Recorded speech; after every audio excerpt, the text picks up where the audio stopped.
네, 114회 KPC 모의고사 총평 진행하도록 할게요. 다들 모의고사를 치시느라 힘드셨을 테니까 짧게 짧게 진행을 하도록 하겠습니다. 네, 저는 김유성이고요. KPC에서 기본반 멘토를 담당하고 있습니다.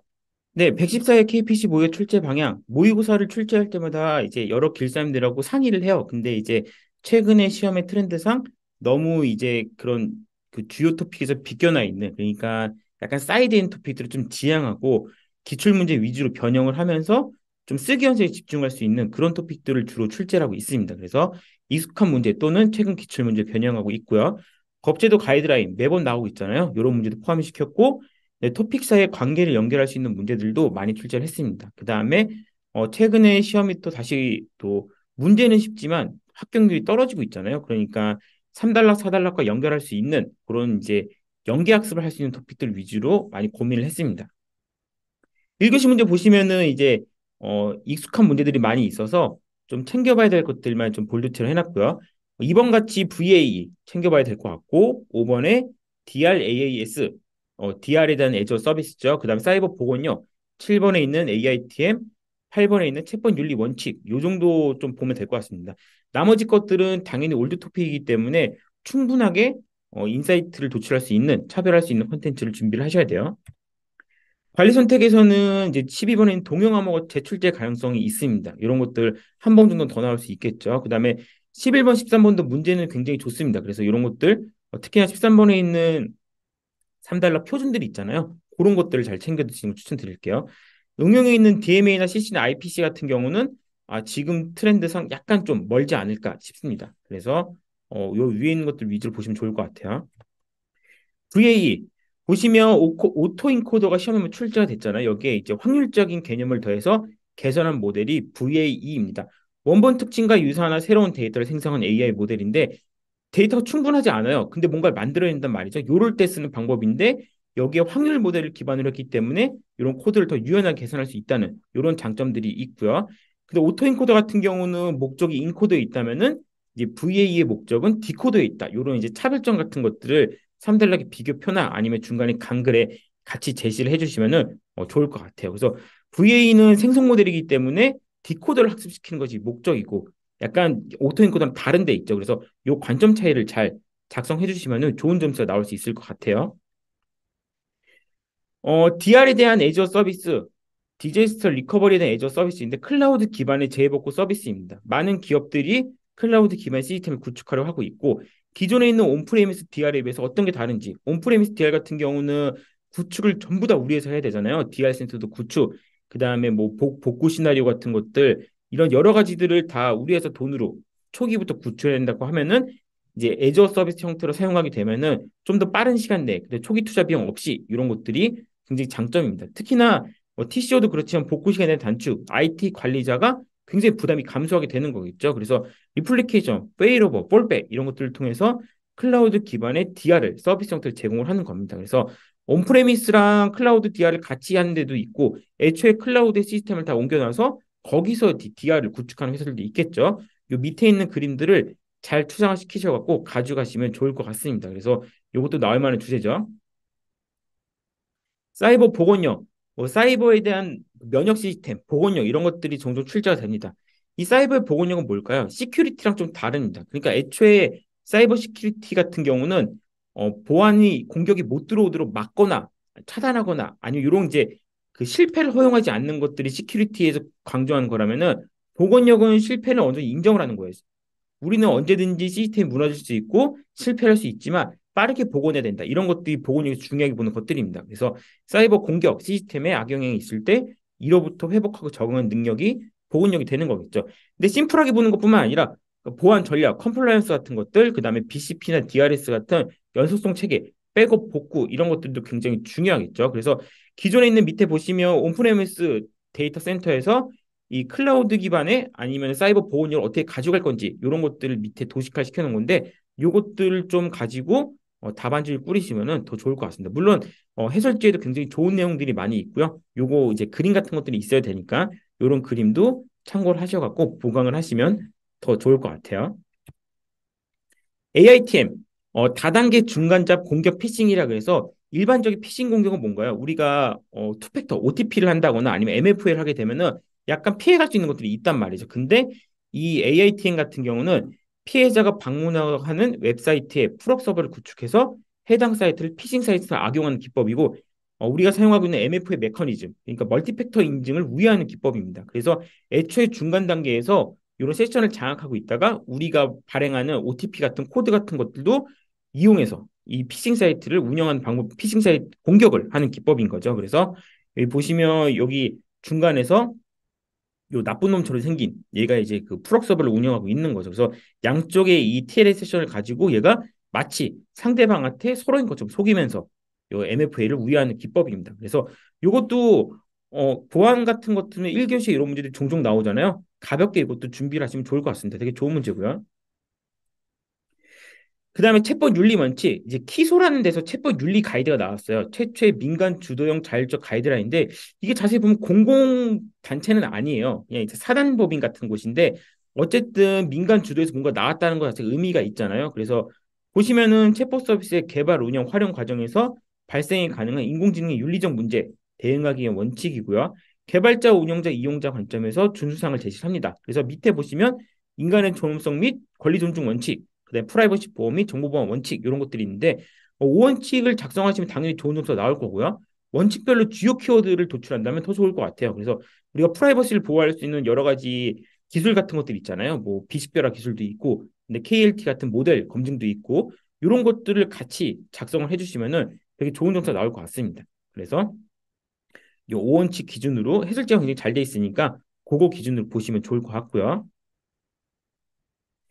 2교시 같은 경우는 간편 인증 인터페이스 가이드라인 요걸 좀 잘 봐야 될 것 같습니다. 그래서 가이드라인이 제정되고 이게 또 개정이 되면서 어떤 부분이 바뀌었는지 그다음에 기존에 있는 공동 인증이나 이런 인증 체계에서 뭐가 개선이 되었는지 그다음에 민간 사업자들에게 어떤 이제 지위를 부여를 했는지 이런 것들을 자세히 보시면 좋을 것 같아요. 이번 같은 경우는 RPA 이제 컴싱 같은 데 출제가 되잖아요. 그다음에 RPA가 1.0, 2.0, 3.0이 있는데 마지막에 이제 하이퍼 오토메이션까지 언급되는 문제입니다. 가져가시면 좋을 것 같고요. 3번 같은 경우는 당연히 준비해야 되는 문제죠. 비식별 조치 기술. 그러니까 제가 설명을 안 하더라도 이번 모의고사 같은 경우는 좋은 문제들이 많이 있기 때문에 전반적으로는 다 서브노트에 추가를 하셔야 됩니다. 그다음에 캐시 일관성 문제, 정보 관리가 준비하기에는 약간 떨어져 있긴 하지만 그래도 한동안 안 나왔으니까 이것도 가볍게 정리하셔야 되고요. CRC 오랜만에 출제를 했습니다. CRC 같은 경우는 정보 관리 두 번이 출제가 되었죠. 그래서 디바이더 같은 경우는 110회 디바이더랑 동일한 거 데이터만 다르게 이제 세팅한 문제인 거죠. 6번 적대적 공격 네 가지 유형이 시험에 한번 출제가 되었잖아요. 이거를 다시 조금 변경한 문제입니다. 좋은 문제고요. 7번, 8번 같은 경우도 가져가셔야 될 문제입니다. 전반적으로 문제가 좋아서 네, 거릴 게 별로 없네요. 네, 간편해진 인터페이스 가이드라인 이런 것들은 이제 왜 이게 바뀌었는지 개정 배경에 집중해서 일단락을 제시해야 됩니다. 그러니까 사업자한테 기존에 있는 공인인증서 시장에 독점했던 그런 문제들을 민간 사업자에게 이런 동등한 지위를 부여를 하면서 네이버, 카카오, 토스, 페이코, 뱅크샐러드, 통신사 이런 데들이 민간 사설, 민간 인증서에 대한 제도를 제공하기 시작했죠. 굉장히 편하잖아요. 그런 뭐 공동인증서 대신 이런 민간 인증자들이 들어오면서 우리가 했던 연말정산도 굉장히 쉬워지고. 근데 그러다 보니까 사업자들이 각각 인터페이스를 따로 개발하다 보니까 복잡도가 늘어난 거예요. 그러다 보니까 뭔가 중간에서 또 같이 할 수 있는 이런 인터페이스를 통일할 수 있는 체계가 필요한 겁니다. 그래서 쉬운 도입이나 상호 연동을 위해서 가이드라인이 필요해진 거고요. 기존의 공인인증서 제도에서 이런 이제 독점의 문제, 그다음에 시장 진입 저해 문제, 혁신 저해 이런 것들을 통해서 민간으로 갔는데 이런 또 인터페이스 문제 때문에 이 가이드라인이 만들어졌다라고 보시면 되는데 굉장히 출제하기 좋은 문제 중에 하나입니다. 그래서 가져가시면 좋을 것 같고요. RPA에서 인공지능, 머신러닝을 기술을 붙여갖고 이제 초자동화, 하이퍼 오토메이션으로 가는 거죠. 인공지능 머신러닝을 이용한 지능형 자동화, 지능형 체계로 불리는 초자동화로 발전을 했고요. 필요 기술은 로우 코드, IDP, 뭐 가상 비서, 프로세스 개선 이런 것들이 있는데 밑에 보시면 이 붉은색 박스 영역 있잖아요. RPA랑 로우 코드랑 AI, ML, 프로세싱 이런 것들을 다 합친 게 하이퍼 오토메이션의 개념이고 더 밑에 있는 내용을 보시면은 회사에 있는 온프레미스 또는 이제 기간기 시스템들 뭐 세비나 오라클, 레거시 같은 것들 이런 거에서 이제 위에 있는 RPA 기술이 다 합쳐져서 하이퍼 오토메이션으로 넘어가는 겁니다. 그래서 약간 그 마지막 단계 정도라고 볼 수 있는 거겠죠. 그래서 RPA 문제가 인공지능이랑 붙으면 한 번 더 나올 수 있다 그랬잖아요. 요것도 가지고 가시면 좋을 것 같아요. CRC 오랜만에 출제가 되었습니다. CRC 같은 경우는 계산만 정확하게 하면은 굉장히 고득점이 나올 수 있는 문제인데 보시면 CRC 뭐 8차항이 있고 16차항이 있는데 답안지 한 개당 8차항이 거의 맥스겠죠. 그래서 여기서 중요한 거는 요거 n비트 그러니까 0은 최대 차수만큼 8창이다 x의 8승이다 그러면은 비트는 8개를 붙이는 거고 디바이저는 거기서 하나 더 추가 n 플러스 1 정도가 되는 거죠. CRC는 총 n비트를 뽑는다. 그럼 데이터에 CRC 코드 더해서 데이터 플러스 CRC를 넘기면은 수신 측에서 XOR 연산, 이진 나눗셈 연산을 통해서 나머지가 0이면 오류 없음, 나머지가 0이 아니면은 오류가 있으니까 재전송 해주세요. 라는 BEC의 대표적인 방법 중에 하나입니다. 그래서 오늘 많은 분들이 이거를 작성을 도전을 하셨는데 이것도 굉장히 또 이렇게 그 줄 맞추는 게 굉장히 중요한 문제잖아요. 이런 것들을 한번 연습해 보시는 것도 굉장히 중요할 것 같습니다. 적대적 공격 네 가지 공격 유형과 방어 기법에 대해서 정확하게 기술을 하셔야 돼요. 특히나 이런 문제 같은 경우는 이미 출제가 되었던 문제잖아요. 거기에 확장판이기 때문에 공격 네 가지 유형 같은 경우는 반드시 가져가셔야 됩니다. 그래서 데이터의 수집부터 모델 배포까지 생명주기 내에서 데이터 및 모델 대상에 대한 적대적인 공격이 수행이 가능하고요. 이런 거를 보완하기 위해서 뭐 적대적 훈련, 디펜스 캔 이런 것들을 통해서 AI 모델의 경고성, 로버스트 같은 거를 보장을 해야 되는 거죠. 그래서 요 기밀성을 타겟팅한 공격들, 그다음 무결성을 타겟팅한 공격들, 뭐 포이즈닝 어택 같은 것들이 있겠죠. 이런 것들에 대한 정리가 꼭 필요한 주제입니다. 그래서 이것도 추천하는 문제 중에 하나예요. 꼭 가져가셔야 되고요. 3교시입니다. 3교시 같은 경우는 지난번 회차에도 안전성 기법이 나왔잖아요. FMA, FTA, 하조 뭐 이런 것들이 나왔는데 매번 가져가야 되는 문제예요. 근데 이런 문제 한 끝은 뭘까요? 이런 문제 한 끝은 마지막에 있는 국제 표준 같은 것들이란 말이죠. 육안 508이나 아니면 산업 현장에 있는 소프트웨어 안전성 관련된 표준들이 있어요. 그런 표준들을 정리해서 마지막 단락에 적어주면은 그런 것들이 좀 외우기는 까다롭지만 이제 점수를 더 주느냐 안 주느냐가 거기서만 결정이 된단 말이죠. 그래서 1번 문제 같은 경우는 별도로 언급은 안 하겠지만 국제 표준 잘 정리를 해두셔야 되고요. 이번은 지능형 로봇의 활용 분야 주요 기술, 지능 로봇 산업의 경쟁력 확보를 위한 전략인데 지난번 회차에 로봇 청소기 문제 있잖아요. 그런 거랑 비슷하게 보시면 됩니다. 딱히 지능형 로봇 모든 기술을 다 써야 돼요. 다 써야 돼요. 그러니까 IoT, 로봇, 인공지능, 그다음에 뭐 위치치기, 알고리즘, 뭐 머신 비전 모든 걸 다 써도 됩니다. 그래서 한 곳에 갇히지 않고 자유롭게 토픽을 작성할 수 있는 그런 문제이기 때문에 가져가셔야 되고요. 3번 문제 같은 경우가 최근에 시험을 많이 반영한 것 같아요. 앙상블 모형의 배깅 부스팅, 랜덤 포레스트. 이게 굉장히 옛날 문제인데 딱 요새 수준이 이렇단 말이죠. 이런 문제가 자꾸 재탕된단 말이죠. 그래서 언급은 안 하겠지만 이것도 잘 정리를 하셔야 될 문제입니다. 이런 뻔한 문제들이 많이 나온단 말이죠. 제로 트러스트 가이드라인, 구현의 핵심 3원칙과 접근지와 원리인데 이것도 지난번 회차에 나왔잖아요. 지난번에 있던 뭐 합숙에도 나왔고 모의고사도 몇 번 나왔는데 그것들 위주로 정리하시면 좋을 것 같아요. 이것도 한 번 정도 더 나올 만한 그런 주제입니다. 합성 데이터 같이 볼 거고요. 퀵소트 같은 경우도 정보 관리에 문제가 나왔는데 그중에서 퀵소트만 바로 뽑아낸 겁니다. 그래서 피봇 값을 주어지고 이 데이터를 효율적으로 정렬하기 위한 피봇을 선택하는 방법들, 그다음에 마지막에 정렬하는 과정들을 보여주는 건데 정렬이란 거는 결국 결과는 동일하단 말이죠. 근데 어떻게 정렬하느냐 이게 과정을 보여주는 게 중요하단 말이죠. 그래서 이런 것들을 언급을 해주시면 좋을 것 같고요. 응용에 있는 소프트웨어 길성 평가 지침 기준 지침인데 이런 것들은 사실 암기가 좀 어렵습니다. 근데 공부가 한 1년이 넘어서 다른 토픽들이 많이 준비가 되어 있는 분들은 이런 주제도 가지고 가시면 좋을 것 같아요. 그 다음에 피터 데커슨, 요 이제 대표적으로 이제 CAOS의 약간 그 떨어진 토픽 중에 하나긴 한데, 요것도 좀 오래 공부하신 분들 위주로 가져가시면 좋을 것 같아요. 자, 보겠습니다. 지능형 로봇의 활용 분야 주요 기술, 인공지능 IoT 로봇 기술 융합해 작성을 하는 거고요. 활용 분야는 뭐가 있나요? 국방, 농수산업, 의료, 제조 물류, 푸드테크, 신체 한계를 극복하는 것들, 그다음에 인간의 능력을 보조해주는 이런 기술들을 많이 활용을 하고 있고요. 지능은 로봇이기 때문에 자율주행 쪽에 있는 기술 좀 가져오셔도 되겠죠? 인지 판단 제어, 당연히 들어가도 되고요. CPS나 머신 비전, 위치치기, 다양한 ICT 신기술을 그룹핑해 작성하시면 됩니다. 아래 있는 그림은 이제 LGCNS의 그림인데요. 로봇 서비스하는 플랫폼, 중간에 어떤 플랫폼이 있어야 되겠죠. 거기랑 연동되어 있는 IoT 플랫폼, 그 다음에 데이터를 분석할 수 있는 인사이트를 제공할 수 있는 인공지능 플랫폼, 그 다음에 엣지 노드에 있는 로봇 디바이스들, 이렇게 전체 시스템 아키텍처를 구성을 해주시면 좋을 것 같습니다. 그래서 약간 가공을 한 건데요. 요 정도 그리시면은 이런 로봇 관련된 문제들 충분히 잘 작성할 수 있을 것 같고요. 합성 데이터, 실제 데이터의 생성 모형 및 패턴을 모방을 하는 겁니다. 그래서 개인정보를 포함하는 실제 데이터 기반으로 통계적 모형에 의해서 임의로 생성된 가상 데이터인 거죠. 그래서 생성 같은 경우는 실제 데이터 없이 생성하는 패턴이 있고 실제 데이터 기반으로 하는 것들이 있고 인베딩 기반의 생성 아니면 겐 기반의 생성들이 있습니다. 의학 연구나 의료기기, 보험, 금융산업 등에도 활용이 되는데 활용 사례 같은 것들 폭넓게 준비하시는 게 좋습니다. 그래서 여기 순서를 보시면은 이제 리얼 데이터 기반으로 생성하는 방법들이 있고 아니면 이걸 통해서 데이터 제너레이션을 해서 합성 데이터를 만들어서 제공을 하는 이런 플로우로 구성이 되어 있습니다. 그래서 요 밑에 있는 이 그림 정도 추상화가 잘 되어 있으니까 가지고 가시면 좋을 것 같아요. 소프트웨어 기술성 평가 기준 지침, 소프트웨어 진흥법의 49조 2항인데 이런 문제가 좀 까다롭습니다. 그러니까 만약에 나왔는데 내가 이게 준비가 되어 있다. 굉장히 고득점을 맞을 수 있겠죠. 그래서 이것도 다른 토픽들 충분히 준비되어 있는 분들은 들어왔으면 좋겠고 기본 토픽들이 좀 준비가 덜 돼 있다. 그러면은 잠깐 빼고 공부하시는 게 좋습니다.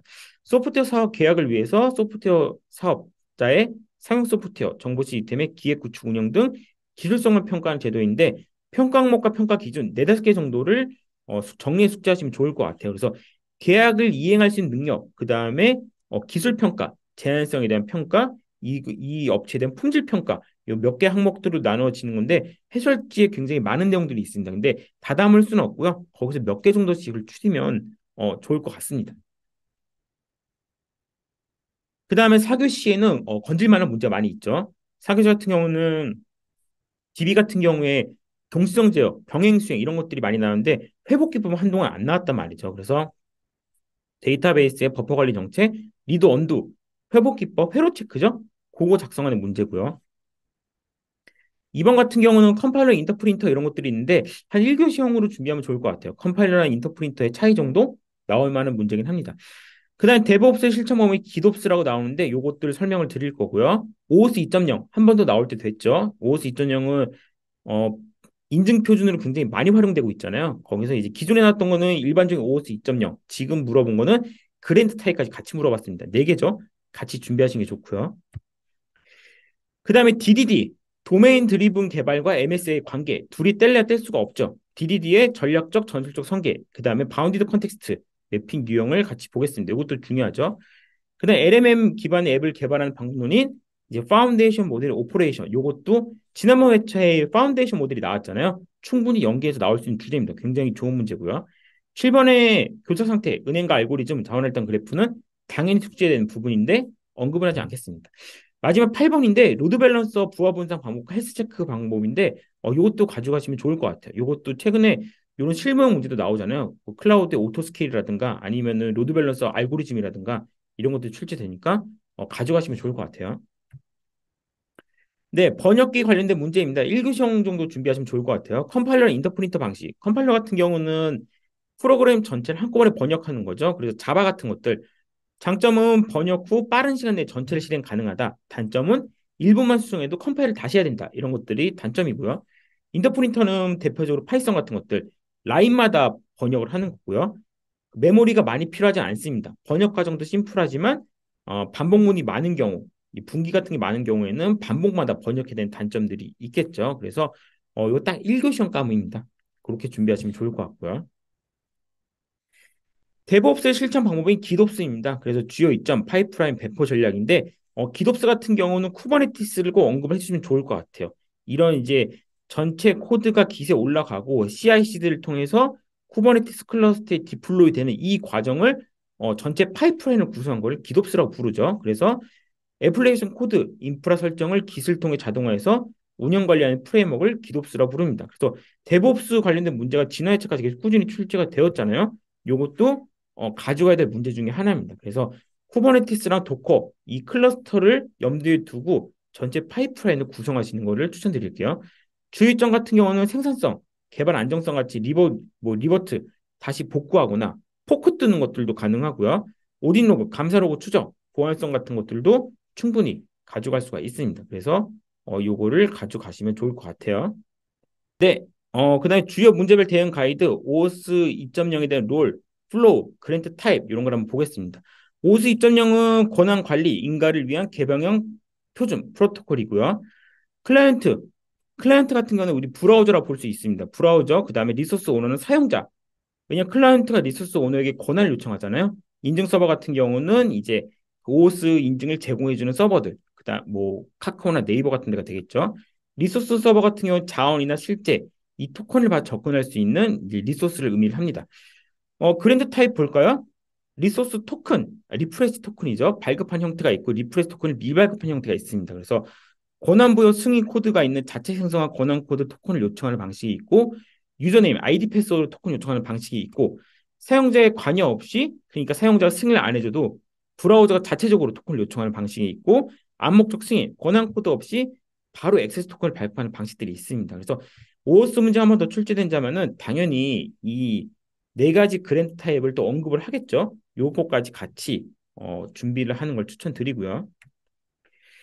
DDD MSA 바운디드 컨텍스트 이제 클라우드 네이티브나 MSA 환경으로 전환을 하거나 신규 프로젝트나 MSA를 하시는 분들은 DDD를 고려하실 테고 DDD를 통해서 전략적 설계를 어떻게 할지 전술적인 설계는 어떻게 할지 많은 고민을 하실 것 같아요. 그래서 DDD는 비즈니스적으로 접근해서 서비스를 구분하고 코드를 구현하기 위한 설계를 목적으로 하는 거고 DDD가 전략적 설계와 전술적 설계로 나눌 수가 있는데 이 전략 설계를 통해서 시스템 전체 아키텍처를 셋업을 하고 그 다음에 전술적인 설계로 구체적인 구현을 다룹니다. 컨테스트, 바운디드 컨테스트의 매핑 유형이 뭐가 있을까요? 뭐 파트너십이다, 공유 커널이다, 충돌 방지다, 공피다 언어다 이런 것들이 있는데 여기는 매핑 유형들까지 MS의 확장판을 준비하시는 분들은 여기까지 준비를 하시면은 좋을 것 같아요. 그게 아니면 DDD랑 MS의 관계만 잘 정리를 하셔도 굉장히 좋은 점수가 나올 수 있겠죠. 네, FM 없습니다. 파운데이션 모델 기반의 앱 개발 운영을 위한 파인 튜닝, 프롬프트 엔지니어링, 평가 배포 방법론이 되는 거겠죠. 프롬프트 엔지니어링의 프레임워크로 오픈 소스 기반의 뭐 랭체인이나 뭐 라마 인덱스 같은 것들도 사용 가능합니다. FMOPS를 보시면은 이제 개발부터 모니터링, 최적화, 디플로이까지 다 개입을 하는 거고 프롬프트 엔지니어링의 뭐 관리나 아니면은 데이터 인베딩, 파인 튜닝 이런 것들을 포함한 이제 LMM 관련된 개발을 하기 위한 전체 어떤 프레임워크나 방법론이라 보시면 될 것 같아요. 마지막 문제입니다. 로드 밸런스의 부하 분산 방법, 헬스 체크, 분산 알고리즘과 물리적 배치인데 VIP랑 RIP가 있죠. VIP 같은 경우는 버추얼 IP, RIP는 리얼 IP가 되는 건데요. VIP로 호출하면은 로드 밸런서가 헬스 체크를 지속적으로 하는 거죠. ICMP로 할지, TCP 하프 오픈으로 할지, 아니면은 뭐 HTTP 캣 205K를 받을지 헬스 체크를 하고 있다가 해시한 그 노드들이 있죠. 연결이 된 노드들한테 알고리즘에 따라서 라운드 로빈으로 갈지, 아니면 커넥션 리스트로 갈지, 해시로 갈지 이런 것들로 분산 처리를 해주는 방법이 로드 밸런서의 역할입니다. 그래서 요 그림과 요 헬스 체크 방법들, VIP와 RIP의 관계 잘 준비하시면 좋을 것 같아요.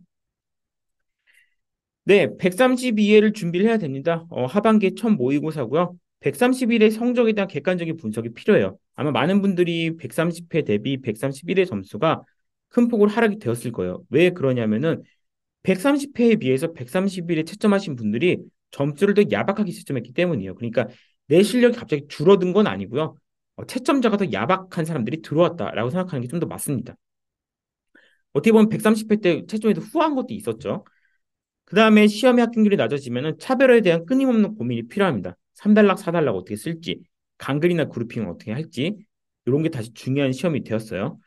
원인 분석을 해야 됩니다. 내가 커버리지가 낮아서 떨어졌는지, 부정확히 떨어졌는지, 차별화가 없었는지, 가독성이 좀 고민인지, 원인 분석해야 됩니다. 그 다음에 KPC에서 제공한 리소스들 있잖아요. 특강, 유튜브 같은 것들. 그래서 저희가 곧 쓰기 특강도 하고 도메인 특강도 하게 될 텐데요. 어, 다 참석해서 기본기를 잘 다져주시면 좋을 것 같습니다. 기본기뿐만 아니라 차별할 수 있는 내용들도 멘토님들 정리를 해주시잖아요. 그런 것들도 같이 하시면 좋을 것 같고요. 저희가 드디어 템플릿자가 새로 나옵니다. 미리 보신 분도 있겠지만 다음 주 정도에 나올 것 같은데요. 새로운 템플릿자 사용법들을 익히고 많이 연습해 주세요. 이게 퍼포먼스를 끌어올리는데 굉장히 큰 도움을 줄 겁니다. 그다음 유튜브 영상을 계속 돌려보세요. 그러면 주요 몇몇 키워드 같은 것들이 있거든요. 그런 것들이 자연스럽게 이제 생각이 나실 거예요. 그러니까 생각보다 이 영상은 보지 않더라도 반복 재생만 해놓더라도 굉장히 많이 키워드가 남을 겁니다. 이런 것들도 괜찮은 방법이고요. 네, 차별화된 콘텐츠가 준비가 필요해요. 전문 서적이나 다른 사람과 차별할 수 있는 내용을 준비해야 됩니다. DB, 네트워크 인공지능, 뻔해 보이지만 어 이제 우리가 흔히 접할 수 있는 해설지와 또 전문 서적과는 또 내용이 약간 깊이가 다르거든요.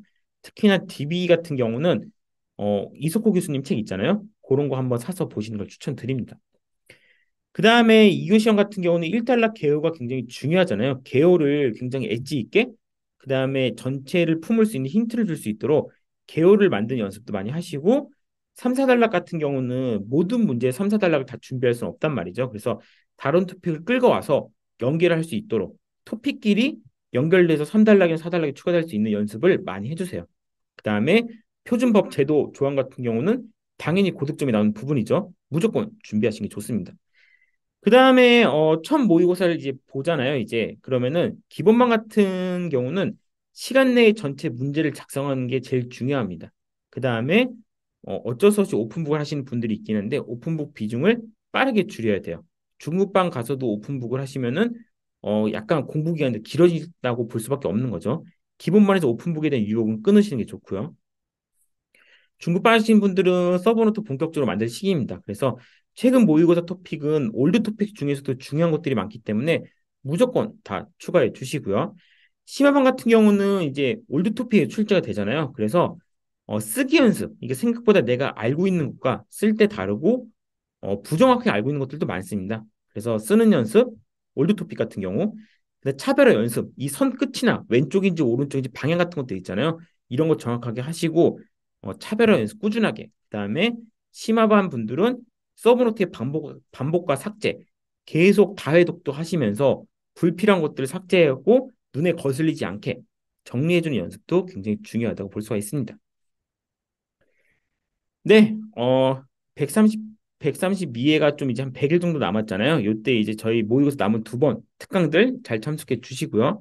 마지막으로 드리고 싶은 말씀은 지금까지 노력했던 대로 꾸준하게 직진하시면 좋을 것 같아요. 왜냐하면 이제 시험이 이제 자꾸 채점 기준도 바뀌고 인원 변동되다 보니까 이렇게 공부하는 게 맞나 의심이 드실 수도 있고 걱정도 되실 텐데 늘 하던 것처럼 멘토님들이 가이드하는 것들 있잖아요. 그런 것들 잘 지켜주시고 하나하나 차곡차곡 쌓으시다 보면은 다 요 합격이라는 즐거움을 누리실 수가 있습니다. 그래서 자기를 믿는 게 제일 중요한 것 같아요. 의심을 안 하시는 분들이 빨리 붙습니다. 그래서 그렇게 남은 기간 동안 열심히 해주시면 될 것 같아요. 네, 오늘도 장시간 모의고사 보시느라고 정말 고생 많으셨습니다. 네, 고생 많이 하셨어요.